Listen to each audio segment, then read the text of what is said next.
Detroit beat Dallas in the final regular season game of the year. Kittner made reference on a Detroit radio show. Newman didn't have the same type of ability as Seahawks cornerback Marcus Trufant, and that Cowboys linebacker Brady James was confused and didn't know where he was on the field at times during the game. Well, of course, that didn't set well with James or Newman. This is Newman firing back. What it boils down to is you've got to watch what you say. You better just hope I don't blitz off the edge, because I've got $15,000, $25,000, $30,000, however much it would be for a fine. I've got that much for one fine. Revenge will be sweet, definitely. Kittner trying to clear the air Wednesday.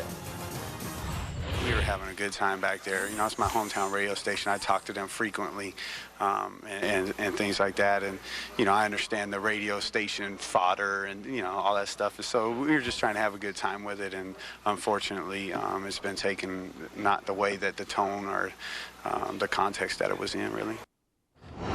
So, Rod, Terrence Newman needs a comment like that to get him fired up for a game here? First of all, it's an opinion. He thought Trufant had talent, and he does. But you make a comment like that, you're setting yourself up for a fine. And I said, we just said it a second ago, Forrest Gump said it best. Stupid is as stupid does. He makes a comment like that, you know the refs are looking for you now. Well, you know, the problem I have with it is, why do you need bulletin board material to get all fired up? Last I checked, the score was 39-31. Your cornerback, this was in last year's game, and he lit it up like a Christmas tree in Dallas. So I would be more concerned about the fact that John Kittner lit my secondary up and beat us in a pivotal game last year. And at the time, the NFC East title was still up for grabs, because had the Cowboys won that game, the Eagles lost later in the afternoon, then the Cowboys would have been NFC East champions. Gump. That's the aftermath, still following the Patriots come from behind win over the Ravens. It's still going on, gentlemen, where many of the Ravens' defensive players felt the officials' calls had a heavy New England slant to them. We'll get into that with the head of officiating, Mike Pereira, a little bit later in the show. Baltimore tight end Daniel Wilcox caught a touchdown pass in the game. He told the Sirius radio audience his head coach warned the team prior to kickoff. Brian told us, look, we cannot count on the officials this week, because every single call is going to go for the Patriots. Every single call is going to go for the Patriots. Do not count on the officiating. It's going to be against us. They red, white, and blue. That's America's team. I mean, they can say it's Dallas all they want, but the Patriots got all three colors that's on the flag on their uniform. So, I mean, it seems like they come out there sometimes, and sometimes the calls are phantom calls. Some of them calls, I didn't even see the call. Like, what did they call? Where did that call come from? Guys, Jimmy, I want to start with you. In your playing experience, did you ever feel like the officials wanted a particular team to win a game? Well, I played for the Falcons, so I know they never wanted us to win. But no, but when you look at this game, I mean, to me, it goes back to the timeout that was called. No timeout called, game over. It goes back also to the interception that was thrown by Kyle Bowler at the end there. You don't throw that interception, the game is over. And so I just think that there's too much whining and crying about it. It's a tough loss. There's no question about it. But you got to man up. It's over now. I mean, you had your chance. A couple things went wrong, and that's just tough. I was always taught you have to outplay the refs, because the refs' calls usually even themselves out, but you have to play well enough that the ref calls don't even come into the factor, because once they come into a factor, you don't know which way it's going to go. And I understand the frustration of Baltimore, and because it's a talented football team. I don't understand that, Rod. I don't understand that, but I'm saying I understand the frustration that they have right now, because they believe that they're a better football team. They are a better football team than the record indicates. But saying that the refs are looking for one team, no, it's the offense. Everything is slanted for the offense nowadays. And if you're a defender, you're a defensive player, you just got to put up with it. That's it. Stop. All right, we're going to hear from Mike Pereira coming up later in the show and dissect really the final 2 minutes of the game. There were a number of issues that were still unsettled. That's ahead also on NFL Total Access. Willie Parker, will he have the recipe along with the Pittsburgh Steelers to upset the New England Patriots? We'll chat about that matchup. Steve McNair and Zach Thomas, both these players now out for the year. What is their future? Adam Schefter will join us from FedEx Field, where we're getting ready for the Bears and Redskins Thursday Night Football on NFL Network. We will send it to our Total Access on location crew, headed by Rich Eisen, when we come back.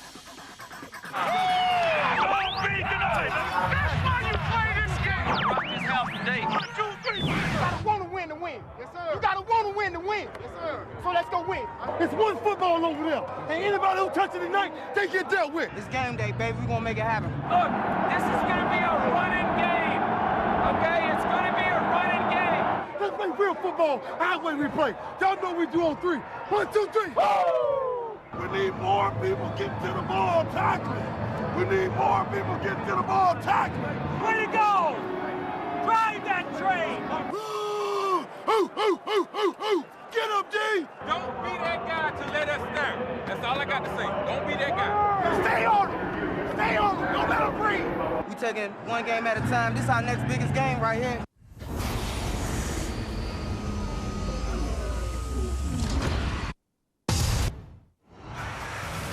Welcome to cold, frigid, snowy, wintry FedEx Field in the outskirts of Maryland. As you can see, it is snowing here in Washington, D.C. a day before the game, before the Bears and the Redskins have it. Even camera 3, that's Mo's camera, showing some of the effects of the weather. Icicles on camera 3, but thankfully the cameras are still hot to the touch, just for you to watch us here in FedEx Field. The us being myself, Rich Eisen, Marshall Falk, Deion Sanders, Steve Mariucci, and Deion, I will go out on a limb and say this is not your kind of weather. This is not your kind of weather. No, Coach, I would be no use for you if I were on your team in a game like this. Don't even bring me. You need to be in a dome. Yeah. No, I need to be in a home.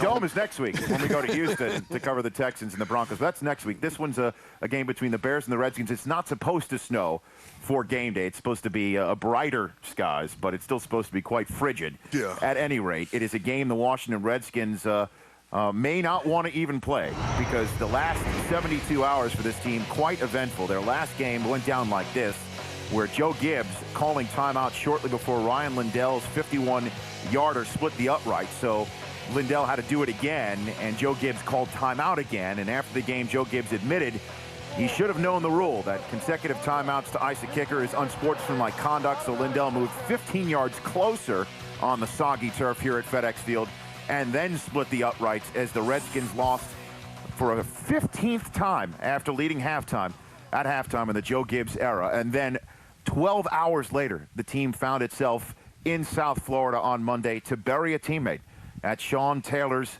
funeral and memorial service. And that's what happened on Sunday and Monday. And here we are the day before the next game for the Washington Redskins against the Chicago Bears right here in FedEx Field, where Sean Taylor is remembered and forever will be. So, Steve Mariucci, how do the Redskins get ready to play this game? Yeah, what a difficult week it was last week and the last month with 4 losses in a row, coupled with the fact that they buried their teammate on Monday. Today, Wednesday, was their first normal routine in a while, and they've got to turn it right around and play. It's going to be a difficult thing, but my guess is that this team is going to play with a lot of emotion, and this crowd will have great emotion, and it's going to be a very interesting game that way, but they're going to rally. If we sit down and talk with each individual, we would understand that all of these guys have overcome adversity in their life somewhere along the line, and this is just another episode, but it's close, in close proximity. A guy who was a catalyst, a Pro Bowl player, all-pro player. This is a bad team that still has hope because of the division is so bad.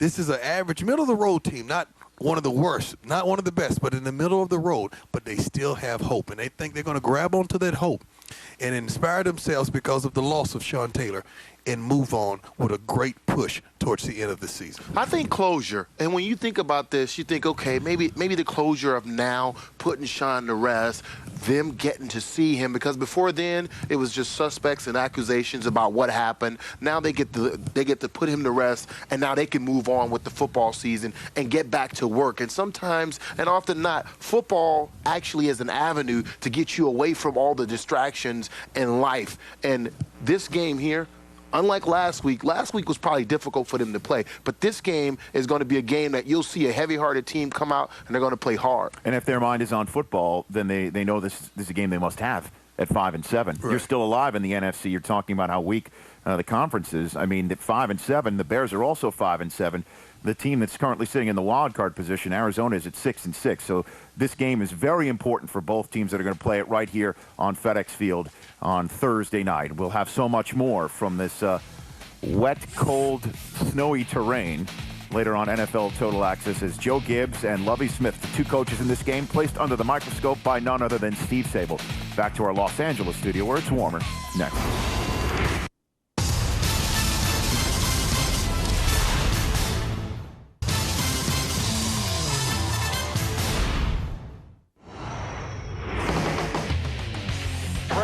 the snap, throws end zone, touchdown! Caught by Randy Moss.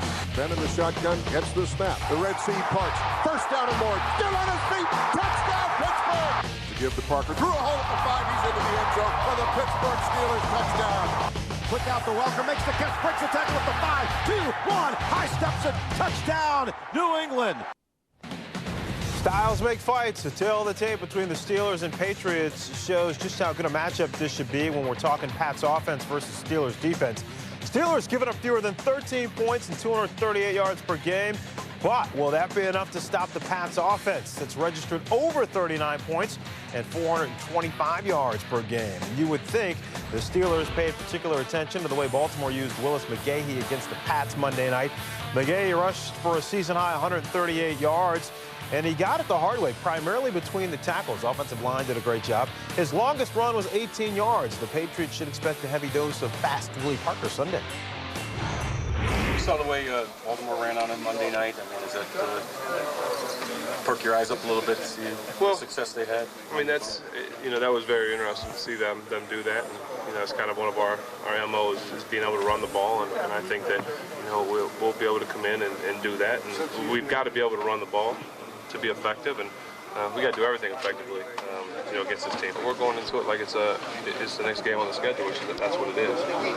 It's not the Super Bowl, it's not the playoffs, but it's a big game, and I'm sure it's big for both teams. Before playing in a couple of down-to-the-wire games against the Eagles and Ravens, the Patriots seemed unstoppable with a defense that complemented its NFL-leading offense. New England ranked third in the NFL by only giving up 15.7 points per game and fourth with their total yards allowed. The last 2 weeks, though, things have certainly changed. Rod, I got to believe that Pittsburgh is going to follow that blueprint that was laid out by the Baltimore Ravens. Yeah, you look at this football team, the Pittsburgh Steelers, on offense and defense. They are the Philadelphia Eagles, and you look at them, they got to run the football. And you got to think, Willis McGahee did it. Willie Parker has a mindset. I need to go in between the tackles. You can't try to hit the home run every single time. If you do that, you're going to play into the hands of New England. But if he does what he's capable of doing, which they're tough to run on the road. They have not done a good job. Their 3 losses are on the road. They're only averaging 60 yards on the ground. If they can establish the running game, keep away from Tom Brady, the defense are going to do their job. Ben can get his throws in 20-some-odd times. They can have an opportunity to win a football game. Yeah, but the thing is, I mean, it was Steeler football. That's what the Ravens were playing, was Steeler football. Good running game, run between the tackles. You got a good play-action pass game. Bowler was very good and proficient in doing what he was supposed to do. And the defense. And I think that all those things came together. So the Steelers don't have to do anything other than what they're doing. The key is going to be is Big Ben. He's going to have to pass the ball however. And what I mean by that is, if it's a close game, play-action pass. If it means the score is 45-45, that means he's going to have to light it up. Whatever he's got to do in the passing game, that's what he's going to have to do to keep this game close. For the Steelers, do they look at this as the biggest game of their season, or do they look at it as just another football game? No, it's the biggest game of the year because it's a litmus test. I mean, the Steeler Nation's been clamoring to say, hey, we belong in this elite class of football teams, and they keep talking about it. Now they get a chance, Rod, to prove it. Well, we say that, but as Mike Tomlin, he's telling his team, this is just another test. This is another time that we have to step forward. The key is they're on the road. They have not played good football the last 3 times they've been on the road. They need to show up on the road because in the playoffs, they're going on the road somewhere. They got to show up this week on the road to say that when we get into playoffs time, we're all right. All right, so we will, of course, be chatting this game as the week rolls on. But, Jamie, you ready? It's time now for the Fantasy Stock Report presented by E-Trade. And I turn it over to Rod Whitson. Well, we're going to start with the people on the rise. We're going to start with Justin Fargas, the running back. Since week 8, he has led the league in rushing. The last 2 games, 55 carries, 285 yards. Let's go quarterback, Kurt Warner. Last 4 games, he's averaged 280 yards, 9 TDs. Defense on the rise, Tampa Bay. They're doing their thing. It's about their defense. Only giving up 14 points, 9 sacks, 11 takeaways in the last 3 games. All right, Rod, now we have to look at the bad but the good. Give me the guys on the decline. The teams, everybody on decline. You got to look at defense first. Let's go Tennessee. Only 5 sacks. Only 5 sacks, 5 takeaways on decline. They have not stepped up to the plate as of late. Then you got to look at quarterback on decline. Eli Manning, 4 TDs. Ooh. Excuse me, 4 TDs, 8 interceptions in the last 4 games. And a running back on decline, Reggie Bush, 130 yards rushing, 0 TDs in the last 3 games. All right, tough, Rod. Now you're up to date with the Fantasy Stock Report presented by E-Trade. Good stuff, Rod. Plenty more to come on NFL Total Access. Asante Samuel with some contract news based on how well the Patriots are playing. Adam Schefter will have some information about Samuel. And the Ravens were not happy with the officiating down the stretch against the Patriots. Mike Pereira will be along to sort all that out. And we will head back to FedEx Field and join our Total Access on location crew as we get ready for Bears and Skins Thursday night right here on NFL Network.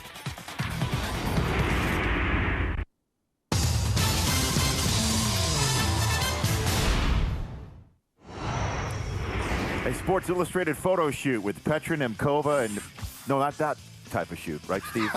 Darn. It's for the Sportsman of the Year, Brett Favre. And look at that guy. Not Brett Favre, that's you right there. You were with Brett Favre on Wednesday night in New York when he got honored by Sports Illustrated. He's a funny guy. You know, when they asked him, they informed him that he was going to be the Sportsman of the Year, they said, listen, the banquet is last night, and you can't wear jeans and a T-shirt. and Brett said, what do you think I am, Jed Clampett? So Deanna bought him new jeans and a new sport coat. He shows up with that on. He still has the tags on his arm from the tags. Yeah, coat. And he's bragging about it. That's fantastic. He cracks me up. That's fantastic. That's total access right there. Sportsman of the Year, only the third quarterback to be so honored in recent days. Yeah, it's a very rare honor for a quarterback to be named. Well, it is, and it represents athletes from all sports. Heck, Lance Armstrong, Kip Kano. Does that name ring a bell? Not with me. Wrong generation. Track guy. Anyway, it was a great event last night. Very emotional, very heartfelt, and it was good to see him again. Well, speaking of intergenerational, Steve Sable has seen them all. Seen him come, seen him go from the sidelines. Certainly. Right here in this city with George Allen, Joe Gibbs once, now Joe Gibbs again, against Lovie Smith. And he helps us sound off with both of those coaches prior to them facing off Thursday night.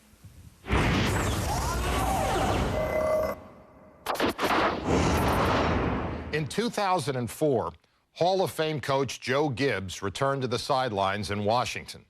It was the same year Lovie Smith was hired as coach of the Bears. They both had success, but this year they're both 5-7 and likely out of the playoffs. For Gibbs and Smith, 2007 has been an exercise in crisis management. It's been water cooler talk all week. The final 2 minutes of the Patriots-Ravens game Monday night. From Baltimore defensive coordinator Rex Ryan essentially calling a timeout right before the Ravens stuffed the Pats on a 4th and 1. There was a defensive holding penalty on Jermaine Winborn on Benjamin Watson on a 4th and 5, gave the Pats new life. And also the final altercations between the Ravens and the officials. And here to sort it all out is the head of officiating, Mike Pereira, on our Samsung official review. And Mike, let's start with the timeout that was called by Rex Ryan with 1:48 left in the game, and the Ravens were up 24-20. Is anyone outside of the head coach or a player allowed to call a timeout in that situation? Well, you know, really the rule we put this in, we dealt with the head coach. But in this situation, we've always talked about last-second request where the official's not going to have time to turn his head and look to see who's calling. He's going to grant it. If he were to turn his head and look, he'd have missed the play. He could have missed something else that happened on the play. So in that last-second request, we're going to grant it to anybody. I think maybe we need to tweak the rule a little bit and say that precisely in the rule. But it's like instant replay. Only the coach can challenge, head coach can challenge. But we have assistants that throw the flags out there because sometimes they don't want to carry it. Common sense is we're going to grant it at the last second to whoever calls it. All right, Winborn was called for defensive holding on Benjamin Watson. And there are those who say, hey, at the end of the game, why not just let the players play and not have the officiating decide during those crucial moments? Your thoughts? I don't agree with that. I mean, I don't think that's fair to players. I don't think it's fair to the game. I really think what you've got to do is officiate the game at the end the same way you do at the beginning. You know, and I take a look at this play, and I think it's a good play to really learn from because you've got to know that the ball snapped at the 13. All right, now clearly the rule states that you must give the receiver opportunity to run his route free once you get beyond 5 yards. Here we're 10 yards downfield, still have an arm around the chest, and so really you're dealing with both the potential of defensive holding or illegal contact. But you know, it's a tough game. You play aggressive at the end, but I don't want the game officiated any differently at the end as I do at the beginning of the game. I don't want the Super Bowl officiated any differently than we have in week 1 of the regular season. So, you know, to me, it is contact well beyond the 5 yards, and it is a call that needs to be made. Immediately on the next play, on a 1st and goal, Tom Brady hits Jabbar Gaffney for an 8-yard touchdown. This play was taken upstairs to be reviewed. Did he bobble this ball or not? It was also a questionable call. Well, you know, to me, this is another one of those that are so tight that really what ends up being ruled is going to stay ruled on the field. You know, you got to go under the hood. If I'm the referee and I'm going under the hood, this is the first time I've seen this. I know that it's been called a completed pass, so I have to go see something conclusively to me that says that is not complete. And when you really look at the play, you know, the central issue of the play is the element of control. Now, the hands are on it, and when you look at the hands in the process of bringing it back into the body, palms come off, but the fingers never do. I mean, the hands never leave the actual ball. And to me, if I pulled 60 people off the street here in New York, probably 40 would say it's a catch, 20 wouldn't. And that, to me, is why we would stay with this call on the field. It's kind of one of those that I do think if it was called incomplete, even though I think it's controlled because the hands never leave the ball, I think you stay incomplete. So it is the type of play, a tough one, but you stay with what's ruled on the field. And then after the touchdown, Ravens linebacker Bart Scott was so upset he picked up a flag. He was flagged for unsportsmanlike conduct, picked up the flag, and then chucked it into the stand. So he was hit with 2 unsportsmanlike conduct penalties. He and some of the other Ravens, including Samari Rolle, got into it with head linesman Phil McKinley. And they allege that McKinley said some things to them, referring to Samari Rolle as a boy, that set them off. What do you tell your officials in that situation when there is a heated confrontation that's taking place between players and officials? Well, I mean, what we've always really said is, you know, we try to rise above all the issues and be professional and walk away when we can. But there's only a point that can only go, you know, so far. You know, there's a lot of things being said by this, you know, being said about this. It's a shame that we're talking about this because it was really a great game. But, you know, I mean, I have gotten the reports from our officials and other people are reviewing this now, you know, but to me what's being written is totally out of context of the way that it was said. And that, you know, his interpretation of what is said is completely different than what is being, you know, written. Phil is an African-American head linesman who's played for 7 years in this league and is doing a good job on the field for us. You know, we're looking at all the information, and the people that were reviewing it will come up with, you know, some decision at the end. But Phil, in my mind, you know, he acted as he should. We'd like to walk away, but there is a point where it's very difficult to do that. What is your role in the process when it comes to handing down fines to players or even officials in this instance? It's really my role just to get the facts. All I want are the facts, and I want the facts to be conveyed at the end. And I think wise heads take time to make sure that they get all the right information, and then, you know, people that are above me will make the decision, you know, where the discipline lies. And you know, once that happens, then I think everybody will realize really what the outcome of this whole thing is and how the whole thing started. But you know, my job really is not to make the decision whatsoever in terms of what the actual discipline is, but I will get all the information so that all the information from our side is properly given to those people. And we should hear something about the fines to players or officials coming up at the end of the week. Mike Pereira, thank you for your time, sir. You got it. Thanks, Fran. That is the Vice President of NFL officiating, Mike Pereira, joining us for the Samsung official review. And still plenty more to come on NFL Total Access. We will head back out to FedEx Field, and Adam Schefter will take us through what's going on around the league.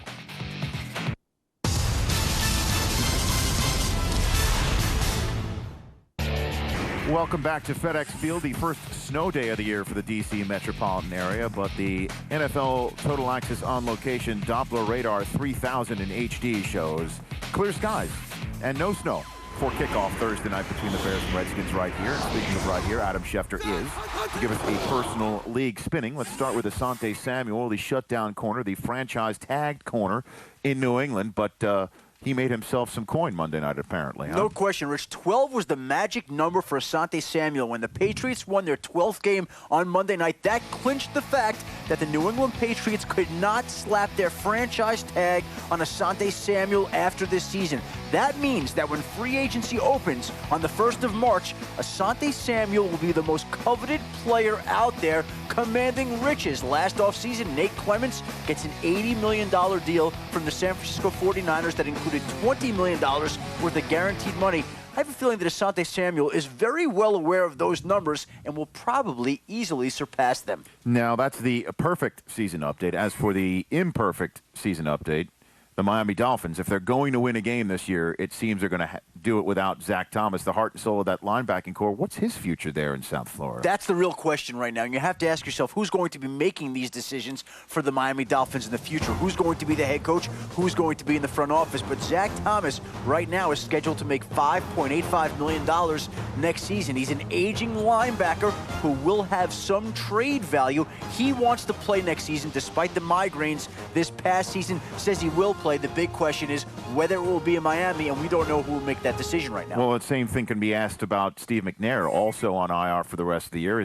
Are his days in Baltimore done? I don't think so. In talking to the Baltimore Ravens, they believe he will be back there next season. And remember, in 2005, the Ravens closed out their regular season against the Green Bay Packers, beating Green Bay 48-3. And after that game, a lot of people said, hey, Brett Favre, time to retire. You're finished. You're through. Right. Well, look what Brett Favre has done. They're saying the same thing about Steve McNair right now. But the thing to remember is, on the second play of this season, Steve McNair hurt his groin. That led to back spasms. That eventually led to a left rotator cuff surgery that he had on Monday. He's now got 6 months with that. So he had some real physical battles this season. He should be healthy next season, and he should be back in Baltimore. Meanwhile, who's going to run the football for the Giants against the Eagles this weekend? Well, it's not going to be Derek Ward. He's obviously on IR. The Giants have used 3 different running backs the past 3 weeks to start the game. They're going to have another one. Brandon Jacobs was limited in practice on Wednesday. They hope and think he'll be able to go on Sunday against the Eagles, but they don't know for sure yet. But you know what? The Eagles have their own running back problems. Brian Westbrook did not practice again on Wednesday. But the Giants are in that rarefied air of 8-4 in the NFC atop that wild card race. Everyone else, including 2 teams here, seems to be either 5-7 or chasing teams at 6-6. Thanks for spinning us around the league. Adam Schefter here from FedEx Field. Chilly FedEx Field. It is that, Adam. It is that. So let's go inside and think of Los Angeles. Just think of the Los Angeles-based crew. I feel it, Rich. I feel it. Channel the heat from across the country. They'll wrap up the show.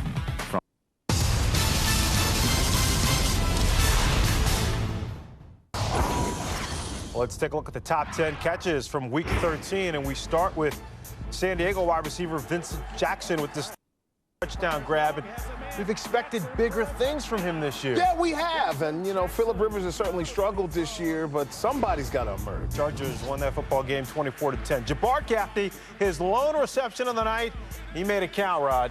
You know what? This guy has stepped up to the plate the last couple of weeks, making some big catches for the football team. Patriots win it, of course, 27-24.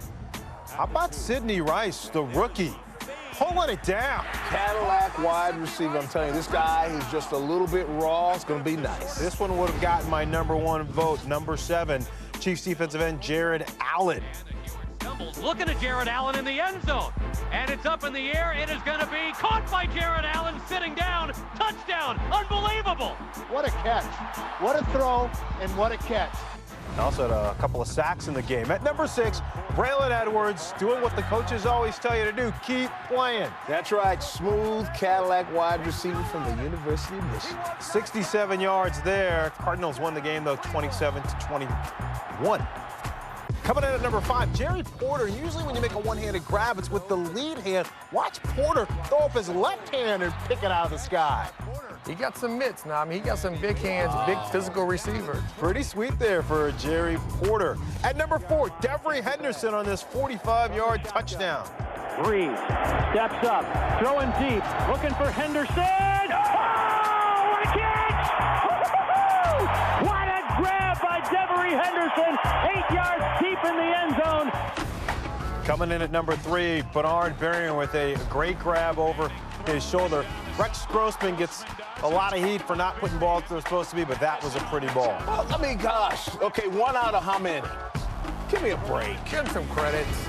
At number 2, Saints second-year wideout from Hofstra, Marcus Colston. 1 of 2 catches for Colston on the day. to the Tampa Bay 4 on the flea flicker. Bucks. They win it, though, 27-23. Coming in at number 1, Lee Evans, keeping his eye on the ball. Here's another guy who's waiting to emerge, waiting. It's called he's waiting for a quarterback. That's why he's waiting, and you'll keep waiting. So Lee Evans pulled down the bobble catch, and those are our top 10 catches from Week 13. We saw our Total Access on location crew there at the FedEx Field, and it's a little chilly for them. We just wanted to let those guys know. Here in Los Angeles, it is 69 and sunny, but Thursday we're going to feel your pain a little bit because it's going to drop down to 63. We're going to partly cloud, but I think we're going to get through it. So. I'm going sleeveless. That's all. Are you? Okay. All right, 4 downs, first down, Rod. Every NFL team has played 12 games. Who would get your vote for Coach of the Year right now? I'm going to go with Mike McCarthy up in Green Bay. I got to go with Brad Childress for now, because I don't know if later on in the year we'll be able to call his name.